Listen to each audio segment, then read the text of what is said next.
선거법 사건 1심에서 징역형의 집행유예를 선고받은 민주당 이재명 대표가 열흘 만에 또 한 번의 사법 리스크에 직면합니다.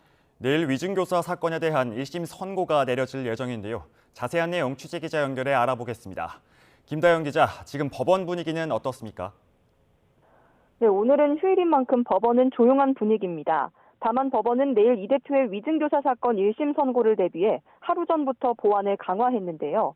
휴일에 열려있던 법원 청사 중앙 통로를 폐쇄하고 동문만 일부 열어뒀습니다. 법원 직원, 출입 기자들도 신분증 검사를 마친 뒤에 청사 안으로 들어올 수 있습니다. 네, 내일 선고 앞둔 위증교사 사건의 내용도 한번 정리해 주시죠. 네, 지난 2002년 이 대표는 고 김병량 전 성남시장의 특혜 분양 의혹을 취재하던 KBS PD와 공모해 검사를 사칭한 혐의로 벌금 150만 원을 확정받았는데요.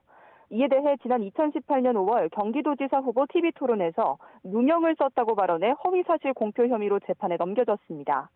그러자 이 대표는 김 전 시장의 비서 출신 김진성 씨에게 직접 연락해 KBS와 김 전 시장이 야합해 이재명을 주범으로 몰기로 했다는 취지로 증언해달라고 부탁했는데요.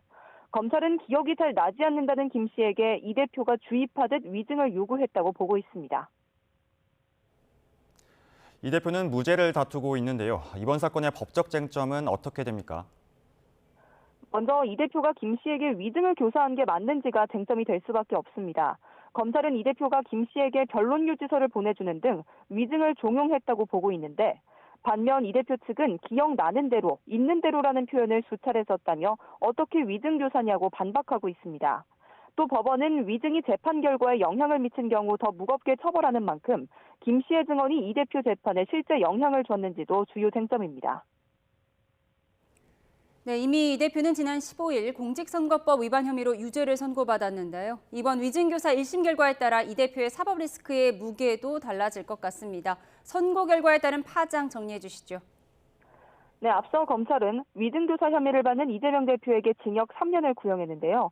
이 대표가 이번 사건으로 금고형 이상을 확정받으면 의원직을 상실하고 형 집행이 끝난 이후 형이 실효될 때까지 피선거권을 박탈당합니다. 다시 말해서 이 대표가 금고형 이상을 확정받으면 차기 대선 출마는 어렵다는 건데요. 이럴 경우 민주당이나 이재명 대표에게는 큰 타격이 될 수밖에 없습니다. 반대로 이 대표가 이번 재판에서 무죄를 선고받으면 사법 리스크를 줄이고 민주당이 이 대표를 중심으로 결집하는 결과로 이어질 수도 있습니다. 법조계에서는 사건 구조가 복잡하지 않은 만큼 오는 2027년 3월 대선 전에 결과가 확정될 가능성이 크다는 관측이 지배적입니다. 지금까지 서울중앙지방법원에서 전해드렸습니다.